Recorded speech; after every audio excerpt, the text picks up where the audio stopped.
Doctor Zulfi Nuhu IMA സംസ്ഥാന president നമ്മളോടൊപ്പമുണ്ട്. Doctor Zulfi Nuhu, നമുക്ക് രണ്ട് പേരാണ്, ഒരു മിനിറ്റ് അനുശ്രീ ഞാൻ വരാം, രണ്ട് പേരാണ് നമ്മളോട് കൂടി ഉള്ളത്. ഒന്ന് സുർമി, ഒന്ന് അനുശ്രീ. രണ്ടു പേർക്ക് രണ്ട് തരത്തിലുള്ള അനുഭവമാണ്. രണ്ടും അവരുടെ കുഞ്ഞുങ്ങളെയും അവരുടെ മാനസിക ആരോഗ്യത്തെയും ബാധിക്കുന്ന രണ്ട് പ്രശ്നങ്ങളാണ്. ഇതിൽ രണ്ടിലും ആരോപണ വിധേയരായി നിൽക്കുന്നത് കേരളത്തിലെ സർക്കാർ ആശുപത്രികളിലെ ഡോക്ടർമാരാണ്. അതിൽ ഈ സുറുമിയുടെ കേസിൽ ഡോക്ടർ സുൽഫി, ഈ ഒന്നാം പ്രതി ഡോക്ടർ പുഷ്പ എന്ന് പറയുന്ന 20 വർഷത്തിലധികം പ്രവർത്തന പരിചയമുള്ള അനുഭവ സമ്പത്തുള്ള ഒരു ഗൈനക്കോളജിസ്റ്റും മറ്റിതേപോലെ തന്നെ 2 പതിറ്റാണ്ടിൻ്റെ അനുഭവ സമ്പത്തുള്ള ഡോക്ടർ ഷെർലിയുമാണ്. ഇവിടെ ഡോക്ടർ സൂരജും. എന്തുകൊണ്ടാണ് ഈ പ്രശ്നങ്ങൾ ഉണ്ടാകുന്നത്? ഇതിൽ ആരാണ് കുറ്റക്കാർ? ഡോക്ടർ സുൽഫി. ഞാൻ ആദ്യം തന്നെ പറഞ്ഞോട്ടെ, എൻ്റെ ഡെസിഗ്നേഷൻ ഇന്ത്യൻ മെഡിക്കൽ അസോസിയേഷൻ്റെ മുൻ സംസ്ഥാന പ്രസിഡന്റാണ്. ഞാൻ കേന്ദ്ര കമ്മിറ്റി അംഗമാണ്. ക്ഷമിക്കണം ഡോക്ടർ സുൽഫി നുഹു, ഞാനത് തിരുത്താം. താങ്കൾ IMA മുൻ സംസ്ഥാന അധ്യക്ഷൻ ആണ്. ക്ഷമിക്കണം. That's a mistake from my side. No problem. Actually ഇത് ഇറ്റ്സ് ഓക്കെ. അതായത് നമുക്ക് മെഡിസിൻ അല്ലെങ്കിൽ ചികിത്സാ രംഗത്തുള്ള ഏറ്റവും വലിയ പ്രശ്നം എപ്പോഴും 1+1 2 ആകില്ല എന്നുള്ളതാണ്. അത് 2 അല്ല, അത് ചിലപ്പോൾ 3 or 5 ഒക്കെ ആയിപ്പോകാം.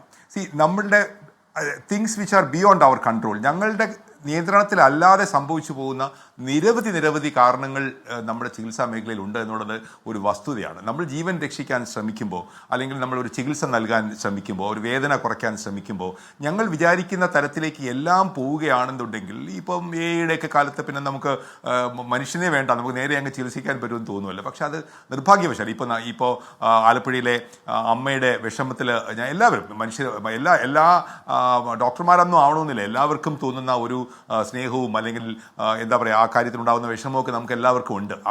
അതങ്ങനെ സംഭവിക്കുന്ന ഒരു കാര്യത്തിൽ അത് മറ്റേ വ്യക്തി പറഞ്ഞ വനിത പറഞ്ഞ ആ ഒരു വിഷയത്തിലും അവർക്കുണ്ടായ ബുദ്ധിമുട്ടുകളിലൊക്കെ തന്നെ നമ്മൾ മനുഷ്യൻ എന്നുള്ള രീതിയിൽ ഒരു സഹജീവിയോട് കാണിക്കുന്ന എല്ലാ വികാരവും ഉൾക്കൊണ്ട് തന്നെ പറയുകയാണ്.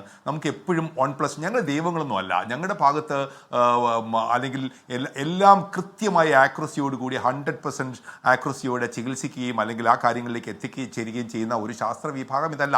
അതാണ് ഇതിൻ്റെ ഭംഗിയും. അതായത് ഞങ്ങളുടെ ഭാഗത്ത് ഇത്രയും ആക്യുറസി കുറവ് ഉണ്ടാകാനുള്ളൊരു സാധ്യതയുണ്ട് എന്ന് തുറന്നു പറയുന്നതാണ് ഇതിൻ്റെ ഭംഗിയും അതിൻ്റെ നെഗറ്റീവും. അതായത് ഇപ്പോൾ പാരസ്റ്റമോളിന് സൈഡ് എഫക്റ്റ് ഉണ്ടെന്ന് പറയുന്നത് പോലെ, പാരസ്റ്റമോൾ പനിയും വേദനയൊക്കെ കുറയ്ക്കുമെന്ന് പറയുന്നത് പോലെ, പാരസ്റ്റമോളിന് വലിയ ഡോസിലാണ്, അത് തെറ്റിദ്ധരിക്കണം, വളരെ വലിയ ഡോസിലാണ് പാരസ്റ്റമോളിന് സൈഡ് എഫക്റ്റ് ഉള്ളത്. അപ്പോൾ അത് പറയുമ്പോൾ ഏത് മരുന്നിന് സൈഡ് എഫക്റ്റ്, ഇപ്പോൾ അൾട്രാസൗണ്ട് സ്കാൻ, ഇപ്പോൾ തൊട്ടപ്പോൾ നമ്മുടെ ആലപ്പുഴ വിഷയത്തിലെ അൾട്രാസൗണ്ട് സ്കാനുമായി ബന്ധപ്പെട്ടുള്ള കാര്യം, നമുക്കറിയാം ആദ്യത്തെ അൾട്രാസൗണ്ട് സ്കാനുകളിൽ ഇത് കണ്ടെത്താൻ കഴിഞ്ഞില്ല എന്നുള്ളത് വളരെ വ്യക്തമായിട്ട് ആ റിപ്പോർട്ടുകളിലുണ്ട്. അതിനുശേഷം പോളിഹൈഡ്രാമിയോസ് അല്ലെങ്കിൽ ഫ്ലൂയിഡ് വളരെയധികം കൂടി നിൽക്കുന്ന ഒരവസ്ഥ കണ്ടുപിടിക്കുകയുണ്ടായി. അപ്പോൾ തന്നെ ഞാൻ മനസ്സിലാക്കുന്നത്, ഞാൻ അവിടുത്തെ വിദഗ്ധരുമായിട്ടൊക്കെ സംസാരിച്ച സ്ഥിതിക്ക് ഞാൻ മനസ്സിലാക്കുന്നത്, അത് ഒരു അംഗവൈകല്യം ഉണ്ടാകാനുള്ള സാധ്യതയുണ്ട് എന്ന് പാരൻസിനോടും മീൻസ് ആ കുട്ടിയുടെ ആൾക്കാരോടും ഒക്കെ പറഞ്ഞിരിക്കുകയും എഴുതി വയ്ക്കുകയൊക്കെ ചെയ്തു എന്നാണ് ഞാൻ മനസ്സിലാക്കുന്നത്. അപ്പോൾ അതൊരു പോസിബിലിറ്റിയാണ്. അത് ഡോക്ടർ, ഞാൻ ഇടയ്ക്ക് ഒരു കാര്യം ചോദിച്ചു ഡോക്ടർ, ഇത് അമ്നിയോട്ടിക് ഫ്ലൂയിഡ് എംബോളിസം എന്ന ഒരു സ്റ്റേറ്റ് ആണോ ഡോക്ടർ? അങ്ങനെ ഒരു ഗുരുതര സങ്കീർണ സാഹചര്യമാണ് എന്നൊക്കെ ചില വിവരങ്ങൾ കിട്ടി. അത് ശരിയാണോ ഡോക്ടർ? അങ്ങനെയാണോ കരുതുന്നത്? അതായത് കോഴിക്കോടുള്ള വിഷയത്തിൽ തീർച്ചയായിട്ടും അങ്ങനെ ഒരു സാഹചര്യമുണ്ട്. അത് ഒരു ശരിക്കും പറഞ്ഞാൽ അമ്നിയോട്ടിക് ഫ്ലൂയിഡ് എംബോളിസത്തിൻ്റെ ഒരു ഗൂഗിൾ ചെയ്ത് നോക്കിയാൽ മതി. അമ്നിയോട്ടിക് ഫ്ലൂയിഡ് എംബോളിസം ആയിരുന്നു എന്ന് എനിക്ക് കൃത്യമായി അറിയില്ല.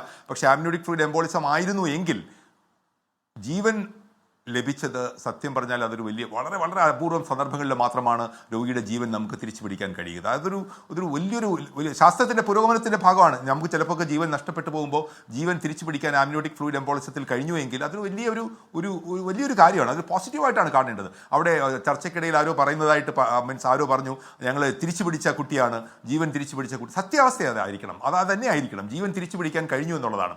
പറഞ്ഞല്ലോ, മിനിറ്റുകൾക്ക് ഒരു കാർഡിയാക് അറസ്റ്റോ അല്ലെങ്കിൽ ഒരു ബുദ്ധിമുട്ടുള്ള സ്ഥിതിയിലേക്ക് പോയപ്പോൾ ആരും തിരിഞ്ഞു നോക്കാതിരുന്ന മുറിയിലേക്ക് ഡോക്ടർമാർ കൊണ്ട് നിറഞ്ഞു എന്ന് പറഞ്ഞു കഴിഞ്ഞാൽ അവരുടെ ജീവൻ രക്ഷിക്കാൻ അവർ കിണഞ്ഞു ശ്രമിച്ചു എന്നുള്ള ഒരു സംശയമില്ല. ഇത് മുൻപ് അറിയാൻ പറ്റില്ല. ഈ കുട്ടിക്ക് വിറയലുണ്ടായി, അല്ലെങ്കിൽ ഈ രോഗിക്ക് വിറയലുണ്ടായി, അല്ലെങ്കിൽ വേദന ഉണ്ടായിരുന്നു എന്ന് പറയുന്നത് ഇതിൻ്റെ ലക്ഷണമല്ല. അത് എല്ലാവർക്കും ഉണ്ടാകുന്ന കാര്യമാണ്. അത് അങ്ങനെ പറയുന്നതിൽ വിരോധം തോന്നരുത്. അതുണ്ടാകുന്നതാണ്. പക്ഷേ ആമ്നിയോട്ടിക് ഫ്ലൂയിഡ് എംബോളിസം അല്ലെങ്കിൽ ഒരു കാർഡിയാക് അറസ്റ്റോ ഉണ്ടാകുന്ന രോഗലക്ഷണങ്ങൾ വളരെ വ്യക്തമായിട്ട് പെട്ടെന്ന് എത്തിയ ഉടനെ തന്നെ ഡോക്ടർമാരെല്ലാം കൂടെ അവരുടെ ജീവൻ രക്ഷിച്ചെടുത്തു എന്നുള്ളതാണ് ഈ കോഴിക്കോടുള്ള വിഷയവുമായി ബന്ധപ്പെട്ട് എനിക്ക് പറയാൻ കഴിയുന്നത്. ഡോക്ടർ, ഞാൻ സമയപരിമിതി ഉള്ളതുകൊണ്ട് ഡോക്ടർ, ഞാൻ ഇടയ്ക്ക് കയറി താങ്കളോട് ഒരു ചോദ്യം ചോദിക്കണം. അതായത് ഡോക്ടർമാരുടെ ജീവനും അവരുടെ സംരക്ഷണവും ഒക്കെ ഉറപ്പാക്കാൻ നമ്മൾ നിയമനിർമ്മാണത്തിലേക്കൊക്കെ കടക്കുമ്പോൾ രോഗികളുടെ അവകാശങ്ങൾ സംരക്ഷിക്കുക കൂടി വേണ്ടേ? ഇവിടെ ഈ രണ്ട് രോഗികൾക്ക് നീതി ഉറപ്പാക്കേണ്ടത് എങ്ങനെയാണെന്നാണ് IMA കരുതുന്നത്? ഞാനൊരു കാര്യം പറയട്ടെ, ഇത് വളരെ സിഗ്നിഫിക്കൻ്റ് ആയ ഏതാണ്ട് ആശുപത്രികളെ നിയന്ത്രിക്കുന്നതിനായിട്ട്, ആശുപത്രികളെ ഡോക്ടർമാരെ നിയന്ത്രിക്കുന്നതിനും മറ്റും കാര്യങ്ങളും, ഡോക്ടർമാരുടെ ചികിത്സ നിയന്ത്രിക്കുന്നതിന് ഒക്കെ കൂടെ ഏതാണ്ട് 30ഓളം നിയമങ്ങൾ നമ്മുടെ രാജ്യത്ത് നിലവിലുണ്ട്. സത്യാവസ്ഥ അതാണ്. അത് മെഡിക്കൽ കൗൺസിലിൻ്റെ ആയിക്കോട്ടെ, അല്ലെങ്കിൽ നമ്മുടെ ഭാരതീയ നിയമസംഹിതയുടെ കാര്യങ്ങളുമായി ബന്ധപ്പെട്ടതായിക്കോട്ടെ, അല്ലെങ്കിലുള്ള എത്തിക്സ് കമ്മിറ്റികളുമായിട്ട് ബന്ധപ്പെട്ടുള്ള കാര്യങ്ങൾ, ഇതിങ്ങനെ നിരവധി നിയമങ്ങൾ ഡോക്ടർമാരുടെ പരിശോധനാ രീതികളെയും അല്ലെങ്കിൽ അവരുടെ നൈതികതയൊക്കെ നിയന്ത്രിക്കാനുള്ള കാരണങ്ങൾ കേരളത്തിൽ നിലവിലുണ്ട്. ഇനി അത്യപൂർവമായി സംഭവിച്ചു പോകുന്ന കോംപ്ലിക്കേഷൻസ്, അതിൻ്റെ ഉത്തരവാദി ആരാണ്? നിരപരാധിയായ ഒരു ജീവൻ രക്ഷിച്ച അല്ലെങ്കിൽ ജീവൻ രക്ഷിക്കാൻ ശ്രമിച്ച ഒരു ഡോക്ടറിൻ്റെ തലയിലേക്ക് ആ ഒരു കുറ്റം ചുമത്തുന്നത് ന്യായമാണോ? അവരുടെ ഭാവി മുഴുവൻ നോക്കൂ, ഇപ്പോൾ 2 ഗൈനക്കോളജിസ്റ്റ്, ആലപ്പുഴയിലുള്ള 2 ഗൈനക്കോളജിസ്റ്റുകളുടെയും അല്ലെങ്കിൽ മറ്റു ഡോക്ടർമാരുടെയും ഒക്കെ തന്നെ നമ്മുടെ സമൂഹത്തിൽ ഇവിടെ കേരളം മുഴുവൻ അവരുടെ പേരുകൾ അറിയാം. അത് അവരൊരു പക്ഷേ നിരപരാധിയാണെങ്കിൽ, അല്ലെങ്കിൽ അവർക്ക് സ്വാഭാവികമായി പോയ തെറ്റാണ്, അല്ലെങ്കിൽ ഒഴിവാക്കാൻ പറ്റാത്ത കോംപ്ലിക്കേഷൻ ആണെങ്കിൽ, കണ്ടുപിടിക്കാൻ കഴിയാത്ത രീതിയിലായിരുന്നു ആ അൾട്രാസൗണ്ട് ഫൈൻഡിങ് ആയിരുന്നു എങ്കിൽ അവർ നൽകുന്ന വില എന്താണ്? അതും കൂടെ ആലോചിക്കണം. അത് ആലോചിക്കണം ഡോക്ടർ. പക്ഷെ അതേസമയം തന്നെ അവരുടെ പെരുമാറ്റത്തെ കുറിച്ച് ഒരു രോഗിക്കുണ്ടായ ഇംപ്രഷൻ താങ്കൾ കേട്ടല്ലോ. അതായത് ഗർഭിണിയായിരുന്ന ഒരു സ്ത്രീക്ക് അവരോട് ഒരു സർക്കാർ ഡോക്ടർ പെരുമാറിയ രീതി അവരിൽ ഉണ്ടാക്കിയിട്ടുള്ള മാനസികാഘാതത്തിന്റെ വലിപ്പം നമുക്ക് കാണാതിരിക്കാൻ കഴിയില്ലല്ലോ ഡോക്ടർ, ഏത് അവകാശ സംരക്ഷണത്തിന്റെ കാര്യം പറയുമ്പോഴും. അല്ലേ ഡോക്ടർ സുൽഫി നൂഹ്, താങ്കൾ യോജിക്കുമല്ലോ അതിനോട്? Absolutely, I totally agree. Yes. തീർച്ചയായിട്ടും യോജിക്കും. നമ്മളൊരു രോഗിയോട് നമ്മുടെ സ്വന്തം വീട്ടിലെ അല്ലെങ്കിൽ നമ്മളോട് ചേർന്ന് നിൽക്കുന്ന ഒരാൾ എന്നുള്ള രീതിയിൽ നമ്മുടെ മക്കളെ പോലെ, അല്ലെങ്കിൽ പാരൻസിനെ പോലെ, വൈഫിനെ പോലെ, സഹോദരന്മാരെ പോലെ, സഹോദരി, നമ്മുടെ അടുത്ത സഹജീവിയോട് പെരുമാറുന്ന അനുകമ്പ ഉണ്ടാവണം, അനുതാപം ഉണ്ടാവണം. അതുകൊണ്ടാണ് ഇന്ത്യൻ മെഡിക്കൽ അസോസിയേഷൻ ഡോക്ടർമാർക്ക് കേരളത്തിലുടനീളം എങ്ങനെ രോഗികളോട് പെരുമാറുന്ന ഒരു ട്രെയിനിങ് സെഷനൊക്കെ വളരെ വിപുലമായ രീതിയിൽ നടത്തിക്കൊണ്ടുവരുന്നത്.